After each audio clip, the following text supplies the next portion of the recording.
Kula nuwun sedulur sugeng pepanggihan malih kaliyan kula Tubagus Purnama.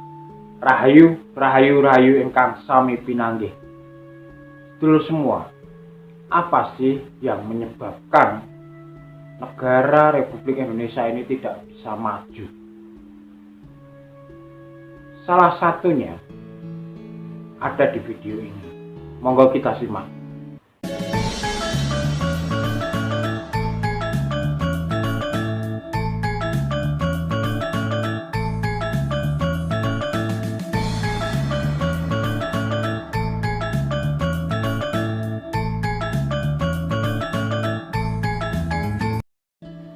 Dulur semua, di video sebelum ini saya menyebutkan Indonesia atau Nusantara mulai terdegradasi semenjak adanya Kerajaan Demak. Degradasi itu diperparah oleh kolonialisme yang benar-benar berusaha menghilangkan budaya dan adat dari leluhur Nusantara, sehingga membuat generasi sekarang ini lebih menyukai adat dan budaya, bahkan bahasa dari bangsa asing. Bangsa kita sendiri, bahasa kita sendiri, budaya kita sendiri dilupakan.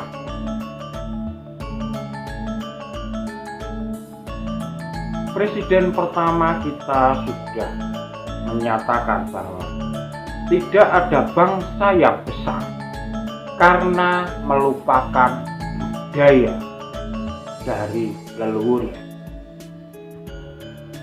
Jika kita melihat negara-negara maju, Eropa misalnya, Tiongkok, Jepang, mereka mengadakan pengembangan teknologi,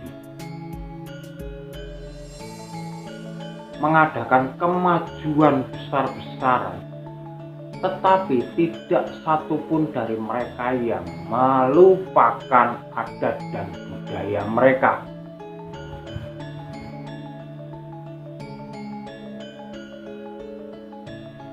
Mereka selalu mengutamakan adat dan budaya leluhurnya.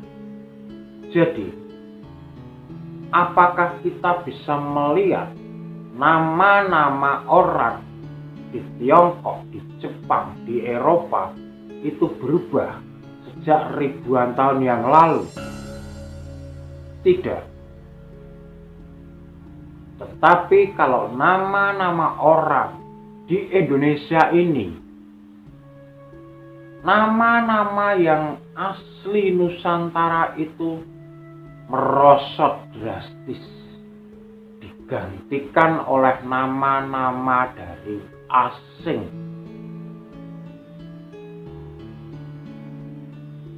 Nah, mengapa saya menyebut bahwa kolonialisme itu sangat berpengaruh juga?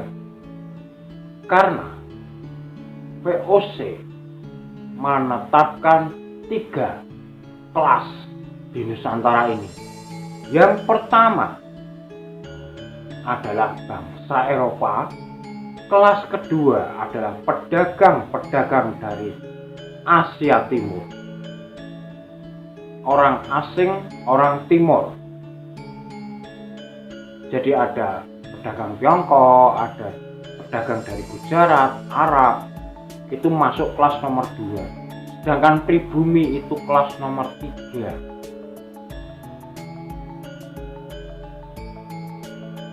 Nah, ini yang membuat keprihatinan ketika bahasa-bahasa ibu di Nusantara sudah mulai tergerus. Misalnya, kalau orang Jawa ada bilang Kula Nuwun, ini sudah hilang, diganti dengan bahasa asing. Di Sunda ada Sampurasuk, juga sudah hilang, sudah punah.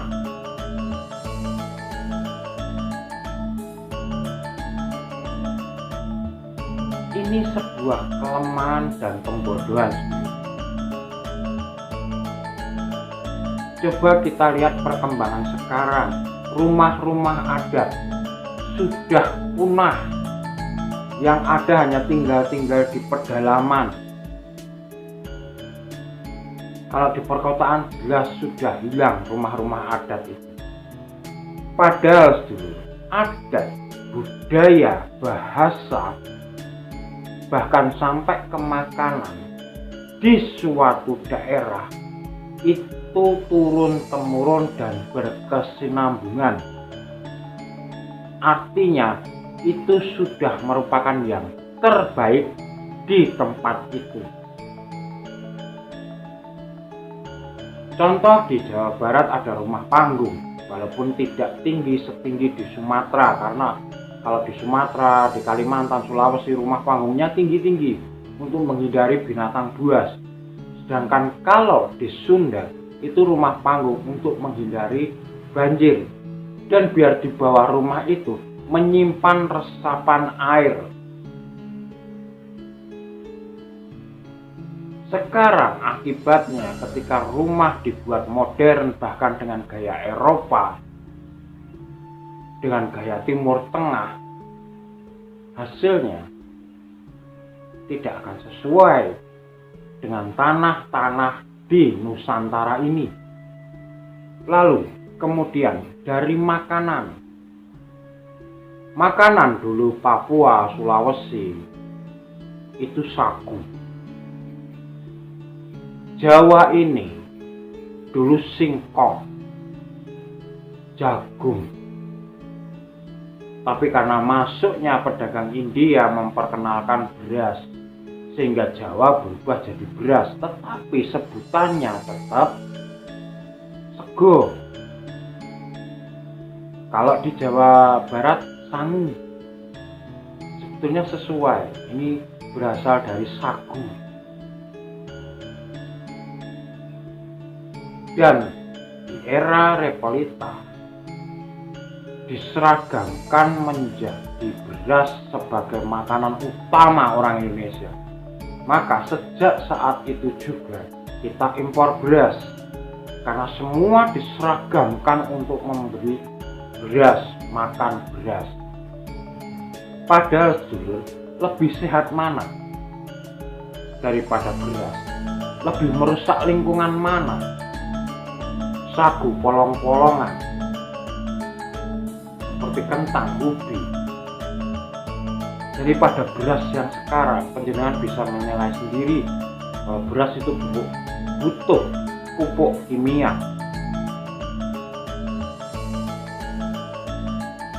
yang akan merusak lahan. Sebelum membuat persawahan itu pun harus membuka hutan, belum lagi nanti membuat tada hujan.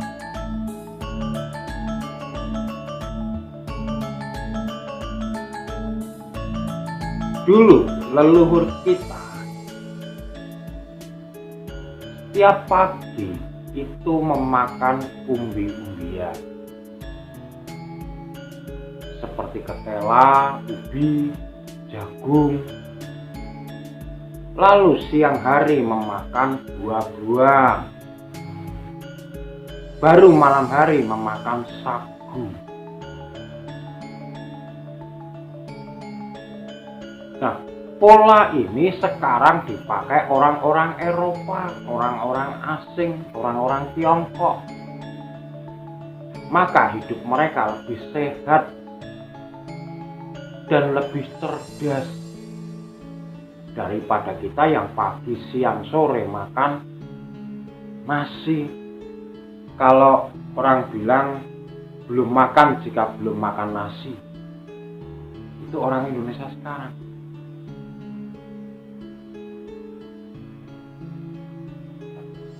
Kita lebih membanggakan budaya asing.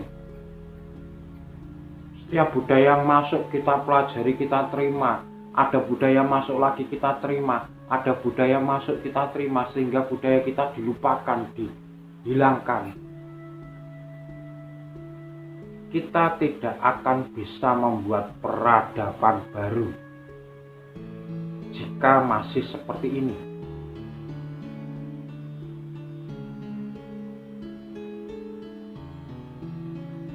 Pengembangan yang dilakukan oleh pihak asing itu sebetulnya meniru dari leluhur kita.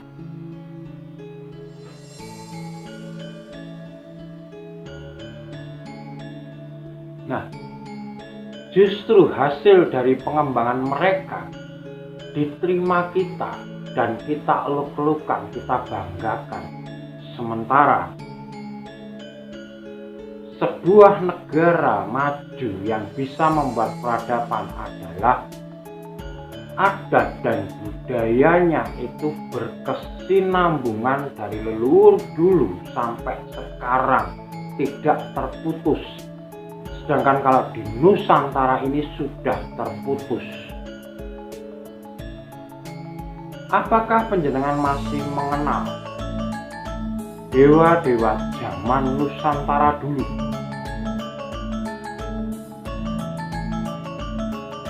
Di Asia Tenggara ini kita mengenal Dewa Tagaru.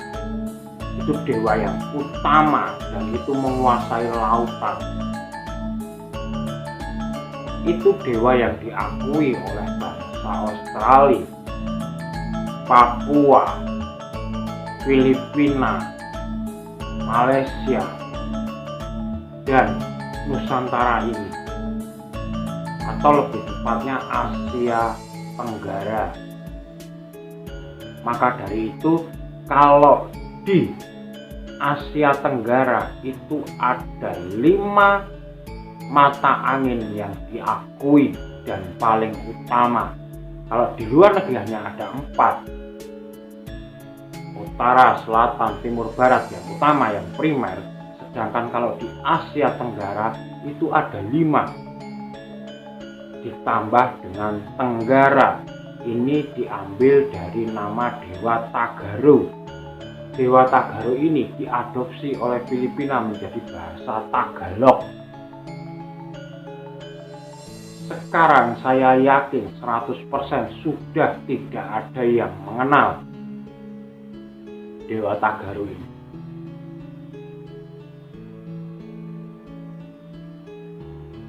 Dulu leluhur kita, pelaut yang handal, kapal-kapal kita itu menjadi blueprint bagi negara-negara asing untuk menciptakan kapal yang tahan dan kuat. Sekarang kita justru membanggakan produk-produk dari asing yang padahal itu meniru dari leluhur kita. Ini keanehan.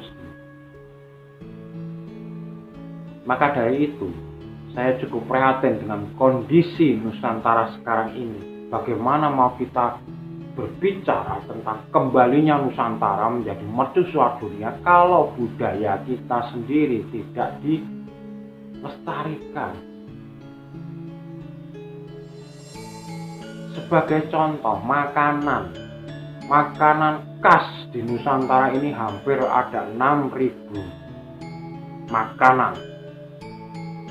Dan setiap kita pamerkan di luar negeri selalu memperoleh penghargaan dan diakui bahwa menjadi makanan terenak. Tetapi sekarang restoran-restoran rumah makan yang penuh adalah restoran dari Eropa, dari asing. Misalnya Chinese food, restoran Jepang, bahkan itu di-franchise-kan. Cita rasa Itali, cita rasa Eropa. Sama seperti rumah tadi. Rumah tadi justru kita bangga jika rumah kita berkesan Eropa. Ini kesalahan. Dan tidak ada salahnya walaupun terlambat. Mari kita semangat kembali ke budaya, adat, sejarah leluhur kita. Kita sinambungkan kembali. Kita harus bangga dengan adat dan budaya kita sendiri. Dengan demikian, Nusantara nanti akan membuat peradaban baru dengan tidak melupakan kesinambungan dari leluhur Nusantara. Demikian, kalau ada salah kata saya mohon maaf yang sebesar-besarnya. Dan akhir kata, saya Tubagus Purnama dari Yogyakarta mengucapkan Rahayu, Rahayu, Rahayu. Matur nuwun.